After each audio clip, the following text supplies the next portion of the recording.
লখনৌ ভ্রমণ শেষ করে আমরা এখন ভারতের আধ্যাত্মিক রাজধানী বারাণসীর পথে। লখনৌ থেকে সকাল 6:35 ছেড়েছে আমাদের লখনৌ বেনারস ইন্টারসিটি এক্সপ্রেস।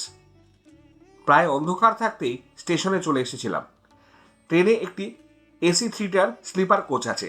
দিনের ট্রেন হলেও স্লিপার কোচ থাকায় খুব সুবিধা হয়েছে। আমরা তাতে উঠে প্রথমে কিছুক্ষণ ঘুমিয়ে নিয়েছিলাম।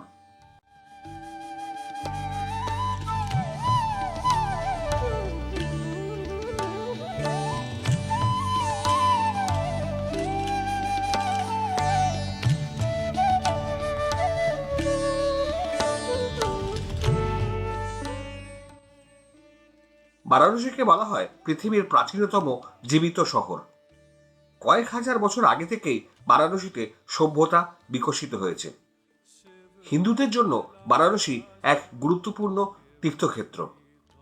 হিন্দু ধর্ম ছাড়াও জৈন ধর্ম এবং বৌদ্ধ ধর্ম অবলম্বী লোকেদের কাছেও বারাণসী একটি অন্যতম তীর্থক্ষেত্র। হিন্দু মতে বারাণসীতে মৃত্যু হলে সে মোক্ষ লাভ করে, অর্থাৎ তার আর পুনর্জন্ম হয় না।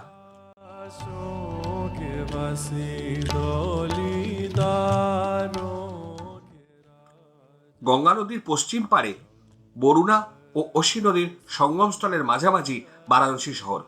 বারাণসী শহরের উত্তর দিকে বরুণা নদী এবং দক্ষিণ দিকে অসি নদী এসে গঙ্গায় মিলিত হয়েছে।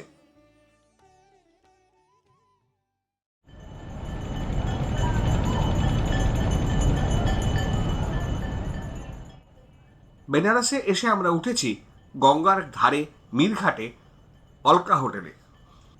অলকা হোটেলের ব্যালকনি থেকেই গঙ্গার দৃশ্য সুন্দর উপভোগ করা যায়। সিঁড়ি দিয়ে ঘাটে নেমে বাঁ দিকে 200 মিটার দূরেই কাশী বিশ্বনাথ মন্দির, আর ডান দিকে 200 মিটার দূরে দশাশ্বমেধ ঘাট।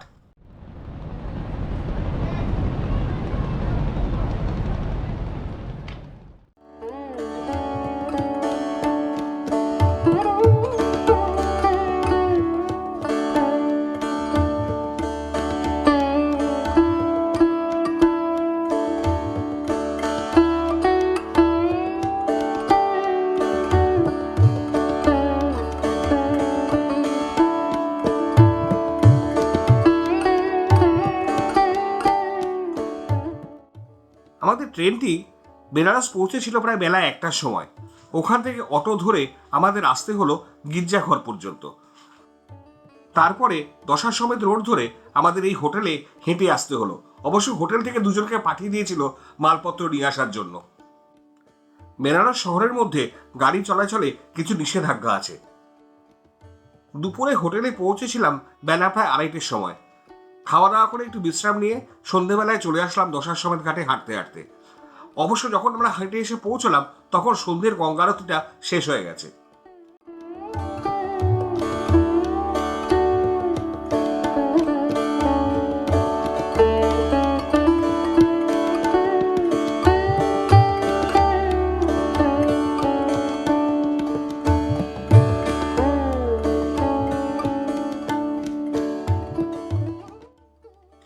এখানেই প্রতিদিন সন্ধ্যায় সূর্যাস্তের পর হয় গঙ্গা আরতি।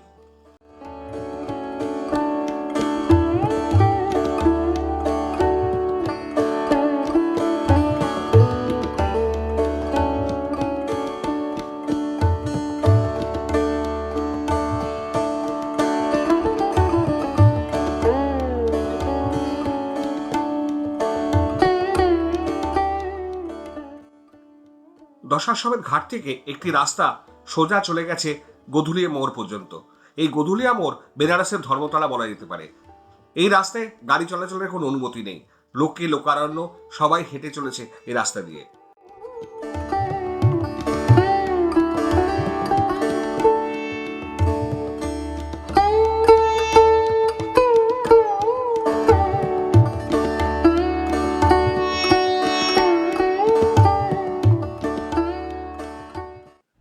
আজ আমরা ভোরবেলাতেই চলে গেছিলাম কাশী বিশ্বনাথকে দর্শন করতে। আমাদের হোটেল থেকে হয়তো মিনিট 10-এর হাঁটা পথে কাশী বিশ্বনাথের মন্দির, গলি দিয়ে গেলে। আর গঙ্গার ঘাট দিয়ে গেলে হয়তো আরও কম পড়বে। আমরা গলি দিয়ে গেছিলাম। অলকা হোটেলের সামনে দিয়ে গলি দিয়ে হেঁটে গেলে পৌঁছে যাওয়া যায় 2 নম্বর গেটের সামনে। 2 নম্বর গেট দিয়ে ঢুকে সাধারণ দর্শন। এছাড়াও যদি ভিড় বেশি থাকে তাহলে সুলভ দর্শনের টিকিট ওয়েবসাইটে, অনলাইন বা ওখানে গিয়ে কাউন্টার থেকেও কেটে নেওয়া যায়। সুলভ দর্শনের টিকিট ওয়েবসাইট থেকে কাটলে পরে 150 টাকা জনপ্রতি, আর কাউন্টার থেকে কাটলে 200 টাকা জনপ্রতি। এই টিকিট কাটা থাকলে একটু লাইন কম দিতে হয়, কিন্তু আমাদের দরকার পড়েনি। আমরা যখন গেছিলাম তখন লাইন এমনিতেই কম ছিল, ঘন্টা দেড়েকের মধ্যে আমাদের দর্শন হয়ে গেছিল। কাশী বিশ্বনাথ মন্দির চত্বরে ক্যামেরা, মোবাইল ফোন, এমনকি ইলেকট্রনিক ঘড়ি পরে ঢোকাও নিষেধ। তবে এ সমস্ত জিনিস রাখার জন্য খুব ভালো লকারের বন্দোবস্ত আছে। বিনামূল্যে লকারে রেখে দেওয়া যায় ক্যামেরা, ঘড়ি এবং মোবাইল ফোন। একটা স্তর পর্যন্ত মোবাইল ফোনে ছবি তুলতে দেওয়া হয়, কিন্তু তারপরে আর দেওয়া হয় না, মোবাইল ফোন জমা রাখতে হয় লকারে। ব্রেকফাস্ট সেরে আমরা বেরিয়ে পড়লাম। আজকের উদ্দেশ্য আমরা নৌকায় চেপে গঙ্গার ঘাটগুলো দেখব, আর নৌকা করেই চলে যাব বারাণসীর অপর প্রান্তে রামনগর ফোর্ট দেখতে।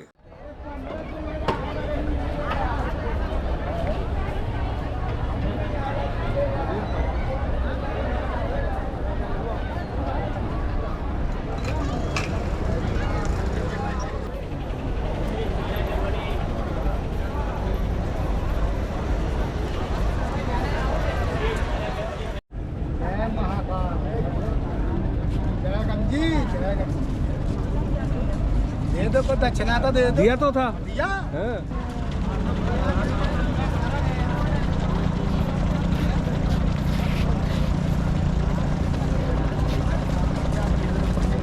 हमारे सामने क्या दिया?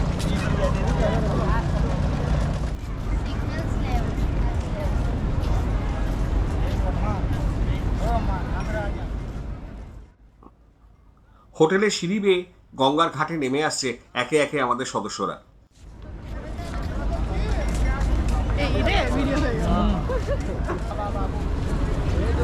তখন একদম লোক ছিল না।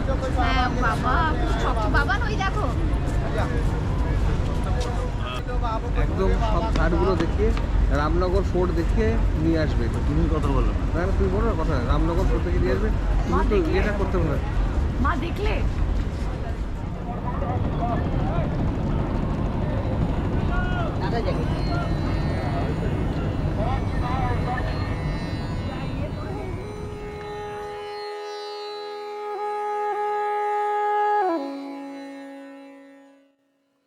বেনারসে 84টি ঘাট আছে। মীরঘাট থেকে আমাদের নৌকা যাত্রা শুরু হলো।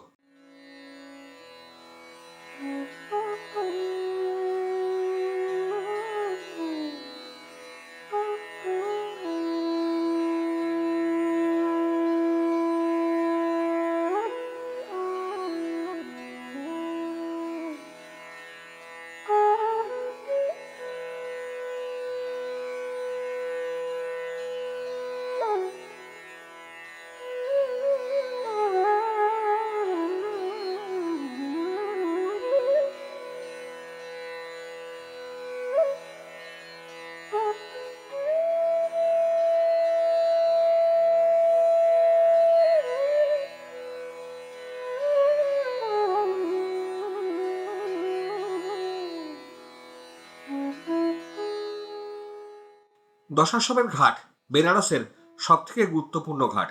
নামেই বোঝা যাচ্ছে এখানে 10টি ঘোড়ার মেদ দিয়ে কোনো যজ্ঞ করা হয়েছিল। শোনা যায় ব্রহ্মা শিবকে তুষ্ট করার জন্য এই দশাশ্বমেধ যজ্ঞটি করেছিলেন।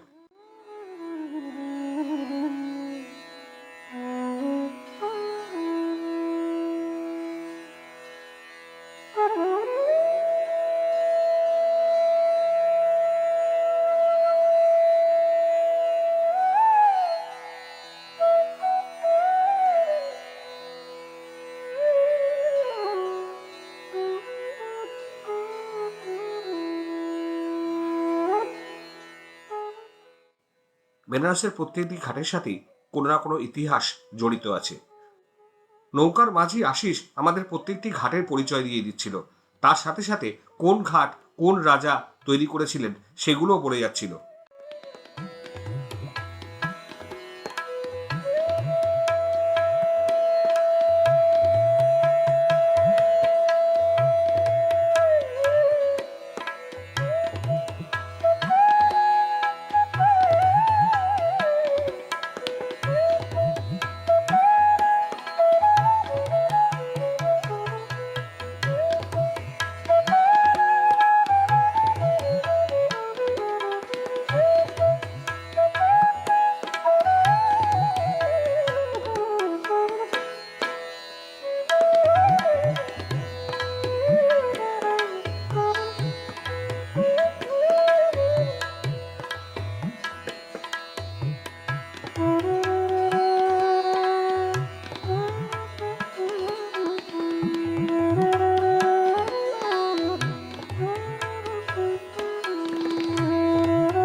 সমস্ত ঘাট দেখা শেষ করে নৌকা এবারে গিয়ে চলল গঙ্গা অতিক্রম করে অপর প্রান্তে রামনগরের দিকে।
সামনেই দেখা যাচ্ছে রামনগর দুর্গ।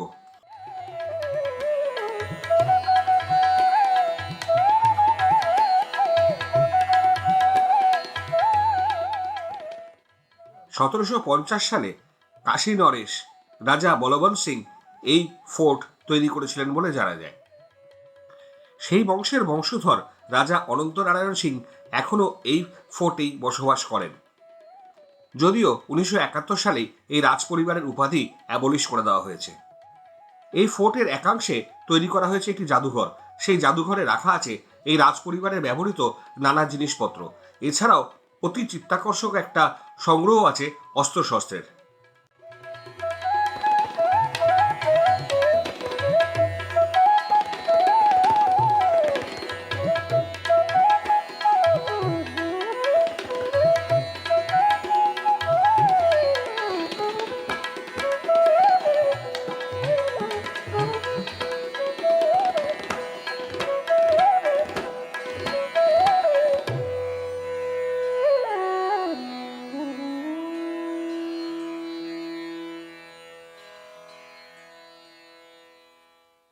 বৌদি ননদ দুজনে মিলে আমার মিষ্টি বৌদি। আচ্ছা, ভালো করে তোলো কিন্তু মার খাবে হলে বাজে হয় না, তোমার মাথা ফাটিয়ে দেবো। মাথা ফাটার ভয়ে ননদ বৌদির ছবি ভালো করে তুলতেই হলো। চারপাশে তোমাদের রেখে ফলো করি একবার।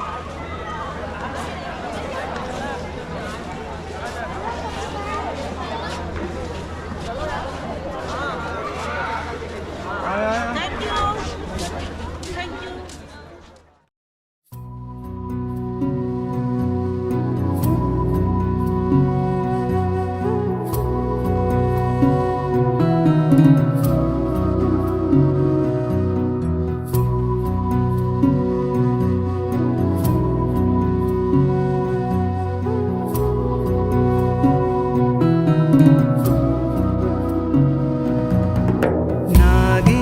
नागेन्द्रहाराय त्रिलोचनाय भस्माङ्गरागाय माहेश्वराय नागेन्द्रहाराय त्रिलोचनाय भस्माङ्गरागाय माहेश्वराय नित्याय शुद्धाय दिगम्बराय तस्मै नकाराय नमः शिवाय नित्याय शुद्धाय दिगम्बराय तस्मै नकाराय नमः शिवाय मन्दाकिनी सलिल चन्दन चर्चिताय नन्दीश्वर प्रमथनाथ महेश्वराय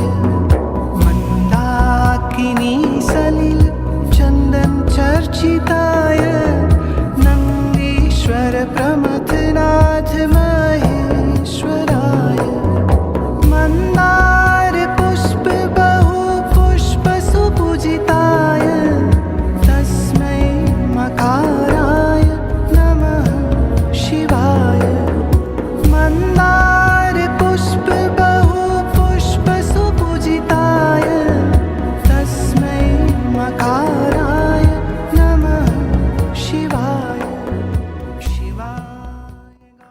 মণিকর্ণিকা ঘাট মহাশ্মশান। এখানে পড়েছিল সতীর কর্ণকুন্তল বা মণিকর্ণ। মৃত্যুর পর মণিকর্ণিকা ঘাটে দেহ দাহ করা হলে তাকে সৌভাগ্যবান মনে করা হয়। এই ঘাটে স্ত্রীলোকের প্রবেশ নিষেধ। মণিকর্ণিকা ঘাটের পাশেই কাশী বিশ্বনাথ ঘাট। ঘাট থেকে সিঁড়ি সোজা উপরে উঠে গেছে একদম বিশ্বনাথের মন্দিরের সামনে পর্যন্ত। ध्वजाय तस्मै शिकाराय नमः शिवाय श्रीनीलकण्ठाय वृषध्वजाय तस्मै शिकाराय नमः शिवाय वशिष्ठकुम्भोद्भव गौतमार्य मुनि।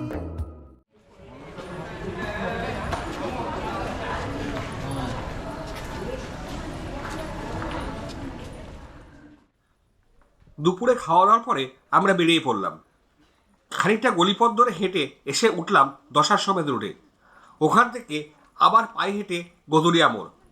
ওখান থেকে অটো ধরে মদনপুরাতে ফাতমা এন্টারপ্রাইজের দোকান। ওখানে পাওয়া যায় বেনারসি শাড়ি। কেনাকাটা কি হলো সেটা পরের হবে, কিন্তু বেনারসি শাড়ি অনেক দেখা হলো বটে। এত দূর চলে এসছে মন্দিরে ঢোকার লাইন। 200 रुपया हुआ है टोटल आपका। दादा 200 हुआ है, 100 और देके जाओ।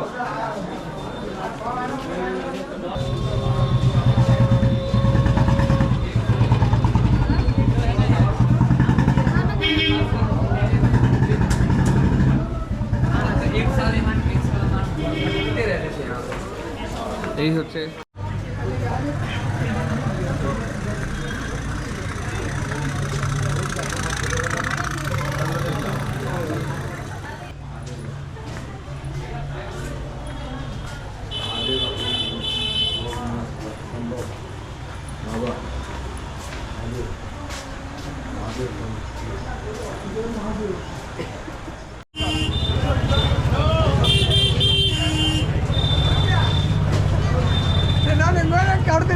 এটাই বিশ্বনাথ গলি। हाँ এটাই কাশী বিশ্বনাথ গলি।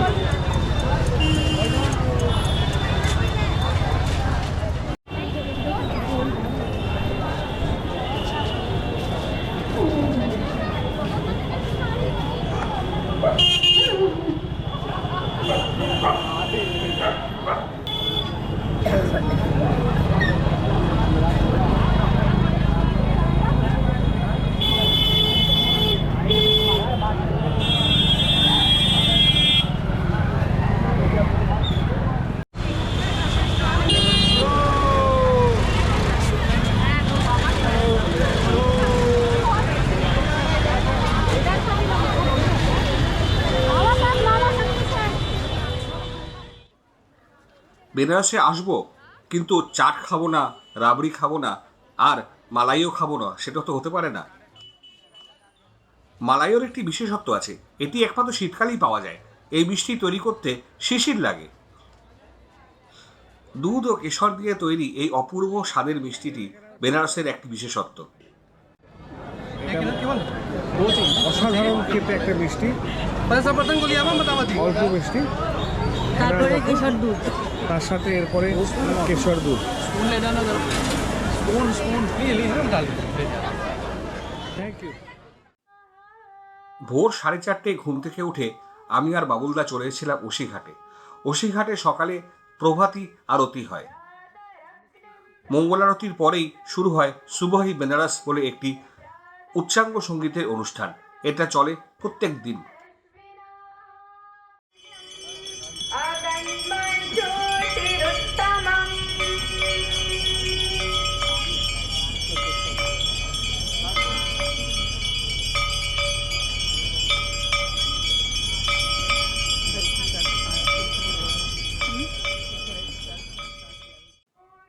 বৈদিক মন্ত্র উচ্চারণের মাধ্যমে দিনকে বরণ করে নেওয়া শুরু হলো।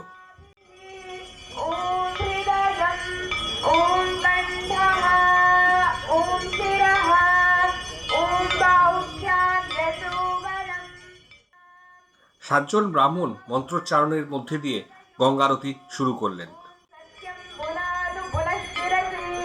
ओम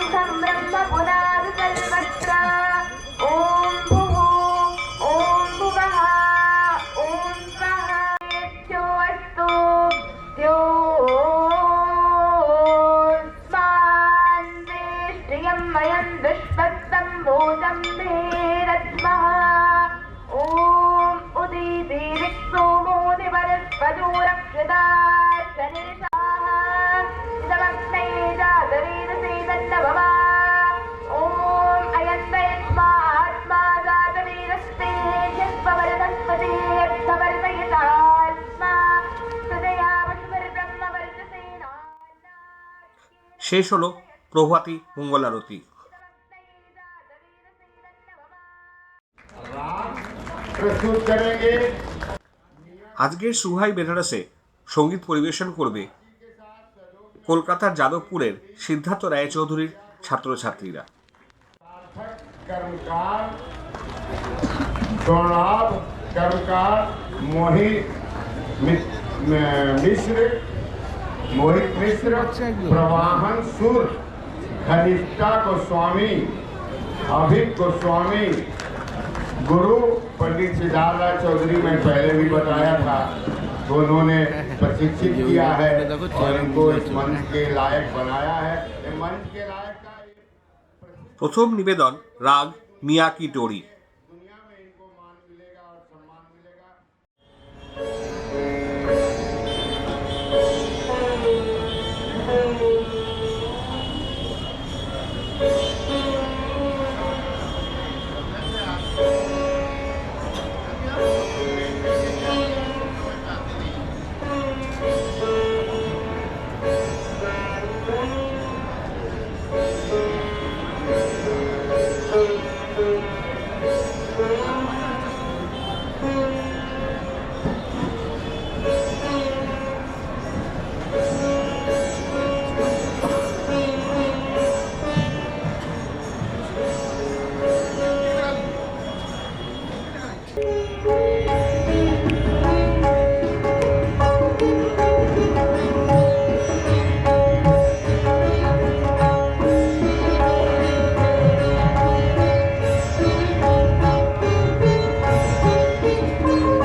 সুভাই বেনারস অনুষ্ঠান দেখে হোটেলে ফিরে ব্রেকফাস্ট করে আমরা বেরিয়ে পড়লাম সাইট সিইং করতে। প্রথমে আসলাম সংকটমোচন মন্দিরে। এই মন্দিরটি হনুমানের মন্দির এবং খুব জাগ্রত মন্দির।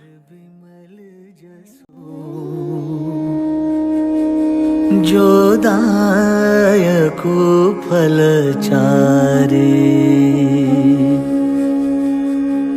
बुद्धिहीन तनु जान के सुमिरो पवन कुमार।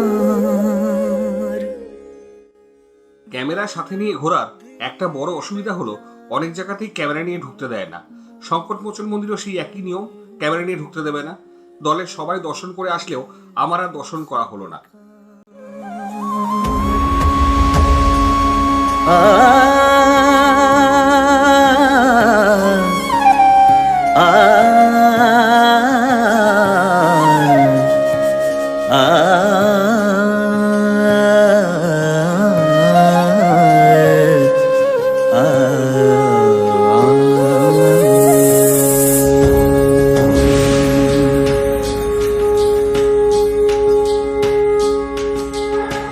जय हनुमान ज्ञान गुण सागर जय कपीस तिहु लोक उजागर रामदूत अतुलित बलधामा अंजनी पुत्र पवन सुत नामा महावीर विक्रम।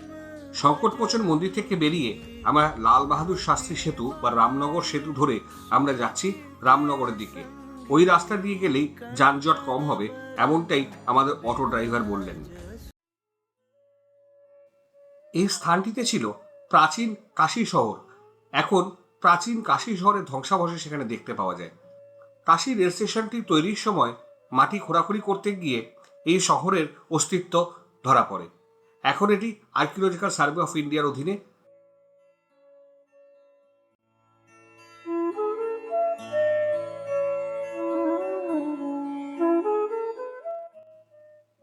সংলগ্ন উদ্যানে একটি মুঘল আমলের স্থাপত্য দেখতে পাওয়া যায়। এটি লাল খানের সমাধি। লাল খান ছিলেন কাশীর মহারাজার অধীনে এক মুসলিম মন্ত্রী। 1740 থেকে 1770 সাল পর্যন্ত কাশীতে রাজত্ব করেছিলেন রাজা বলবন্ত সিং। রাজা বলবন্ত সিং এর অধীনে এক মন্ত্রী ছিলেন এই লাল খান। লাল খান একজন দক্ষ সুশাসক ছিলেন। তার জন্য তার শেষ ইচ্ছা ছিল যাতে তার সমাধি বেনারসে ঢোকার মুখেই করা হয়। রাজা বলবন্ত সিং তার এই শেষ ইচ্ছা পূরণ করেন।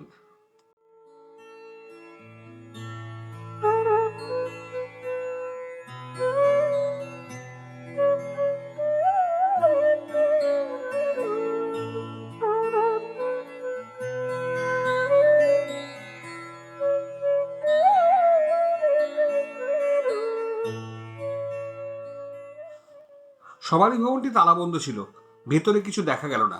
কিন্তু এই প্যারাপিটের উপরে দেখা গেল আরো অনেকগুলি কবর রয়েছে।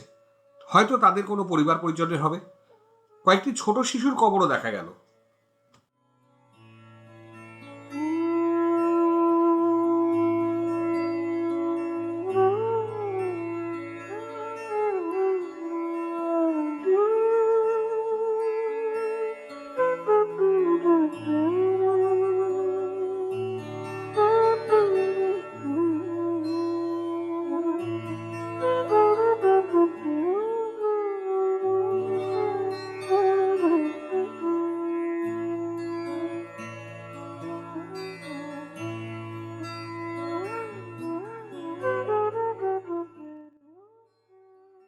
উদ্যানের পাশেই নমঘাট।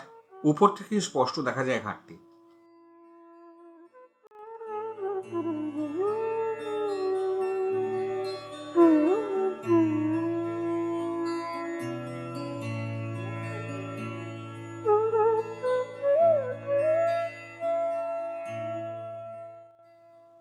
এই ব্রিজটি মদনমোহন মালব্য ব্রিজ।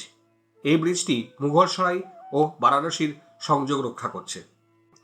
ব্রিজটি ডবল ডেকার বা দ্বিতল। উপরের তলায় গাড়ির ব্রিজ আর নিচের তলায় রেলের ব্রিজ।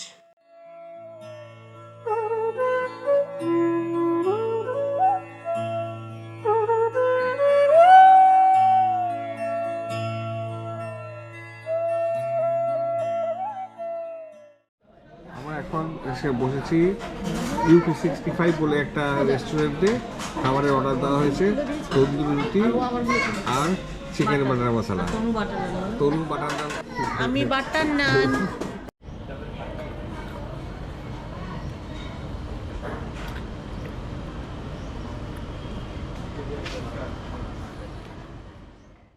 আগেই বলেছিলাম বেনারস বৌদ্ধ ধর্মের মানুষদের কাছেও একটা গুরুত্বপূর্ণ জায়গা। ভগবান বুদ্ধ তার শিষ্যদের মোক্ষ লাভের জন্য যে 4টি জায়গায় গমন করার জন্য নির্দেশ দিয়েছিলেন তার মধ্যে একটি হলো ইস্তিপানা। ভগবান বুদ্ধের নির্দেশিত ইস্তিপানাই আজকের দিনের সারনাথ। এখানে বসেই ভগবান বুদ্ধ তার প্রথম 5 জন শিষ্যকে বৌদ্ধ ধর্মে দীক্ষিত করেন। বুদ্ধগয়ার বোধিবৃক্ষের ডাল একখানি ভেঙে নিয়ে গিয়ে বসানো হয়েছিল শ্রীলঙ্কার এক বৌদ্ধ মন্দিরে। আবার সেখান থেকে আরেকটি ডাল ভেঙে নিয়ে এসে বসানো হয়েছিল এখানে। সেই ভাঙা ডাল আজকে মহীরূহে পরিণত হয়েছে, সেটাই এখানকার বোধিবৃক্ষ। ধম্মং শরণং গচ্ছামি সংঘং শরণং গচ্ছামি।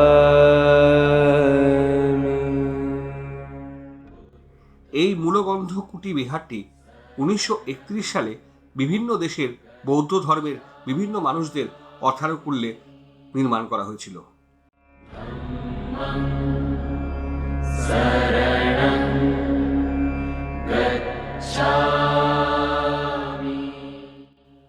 এই বিশাল ঘণ্টাটি বাজানো হলে এর আওয়াজ অনেক দূর থেকে শোনা যেত।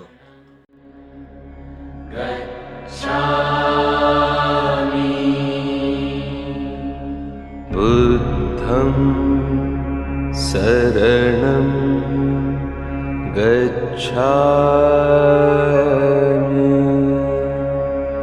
ধম্মং শরণং গচ্ছামি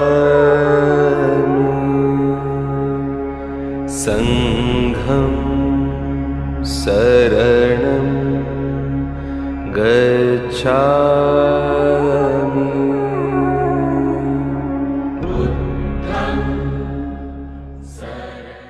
এই স্থানেই ভগবান বুদ্ধ তার প্রথম উপদেশ তার প্রথম 5 জন শিষ্যকে দেন।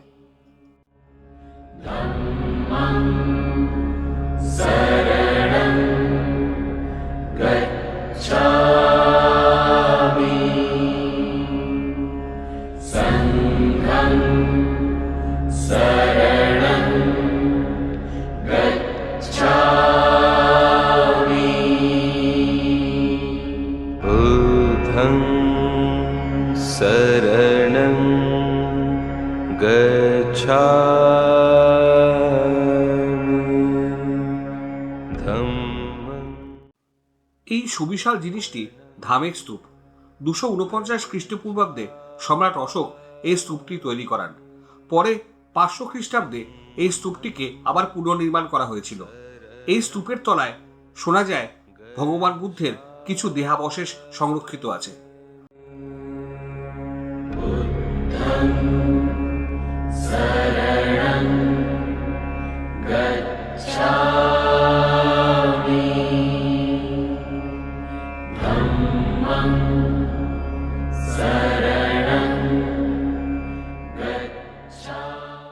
দু 2010 সালে এই বিশ্ব শান্তি স্তূপটি নির্মাণ করা হয়।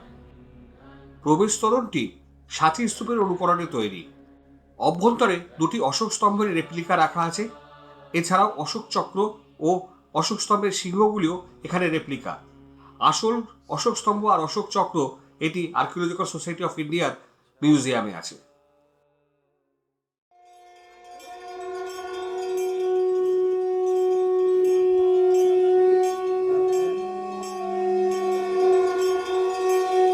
मृत्युंजयाय रुद्राय नीलकंठाय शांभवे। গঙ্গাবক্ষ থেকে সন্ধ্যারতি দেখব বলে বজরাতে টিকিট কেটে বজরার উপরে টেকে গিয়ে বসলাম। বজরা নিয়ে গেল দশাশ্বমেধ ঘাটে, কিন্তু এত দূরে বজরাটি দাঁড়ালো যে খুব ভালো করে আরতিটি দেখা গেল না। जन्म मृत्यु जरा व्याधि मुच्यते कर्म बंधने।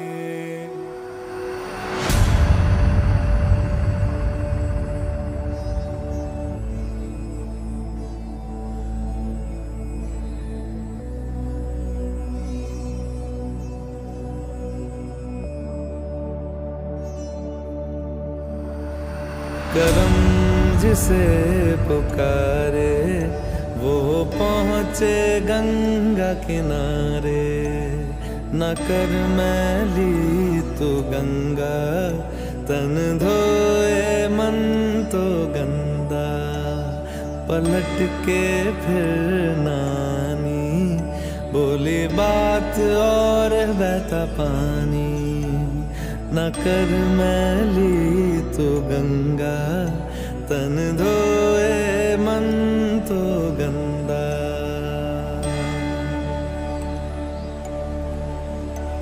मन पावन हो गंगा में डूबे नहाए। मन रावण जो लहरों में तूने बहाए। जो चला गया वो लौट के फिर ना आए। तेरा कर्म ही है जो संग तेरे ही जाए। मन पावन हो गंगा में डूबे नहाए। मन रावण जो लहरों में तूने बहाए। हर हर गंगे हर हर गंगे हर हर गंगे गंगे हर हर गंगे हर हर गंगे हर हर गंगे गंगे हर हर गंगे हर हर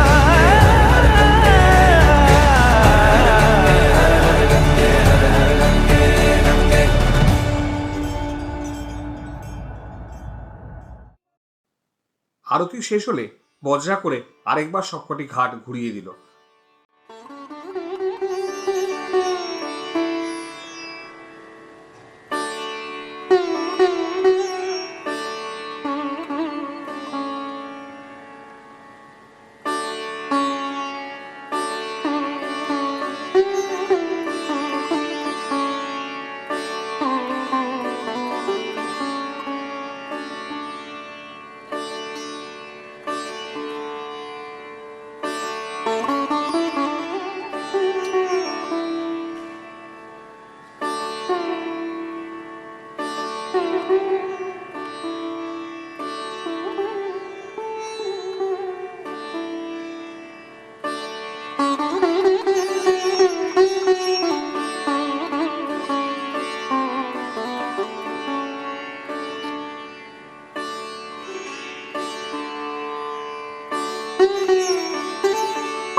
शिवोऽहं शिवोऽहं शिव स्वरूपोऽहं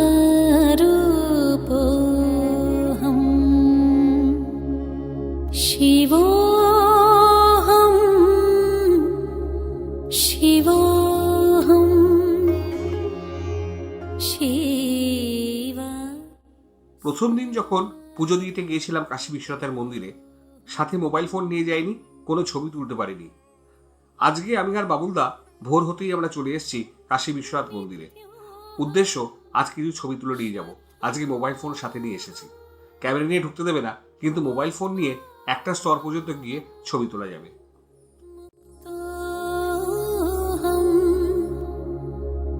नित्योऽहं शुद्धोऽहं बुद्धोऽहं मुक्तोऽहं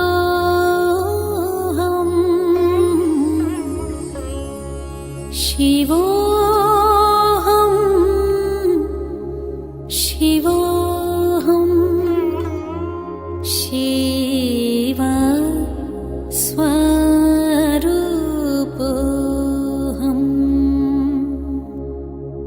शिवोऽहं शिवोऽहं शिव।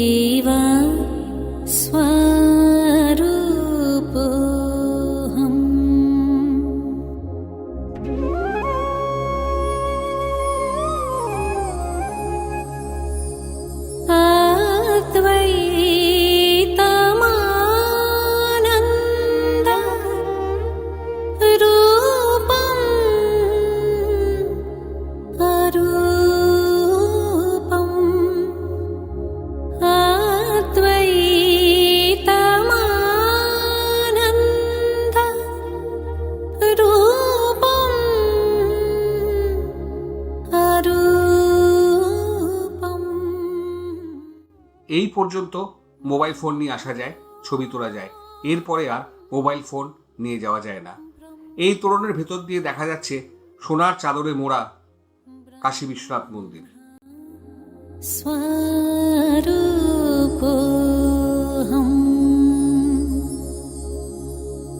ब्रह्मोऽहं ब्रह्मोऽहं ब्रह्म स्वरूपोऽहं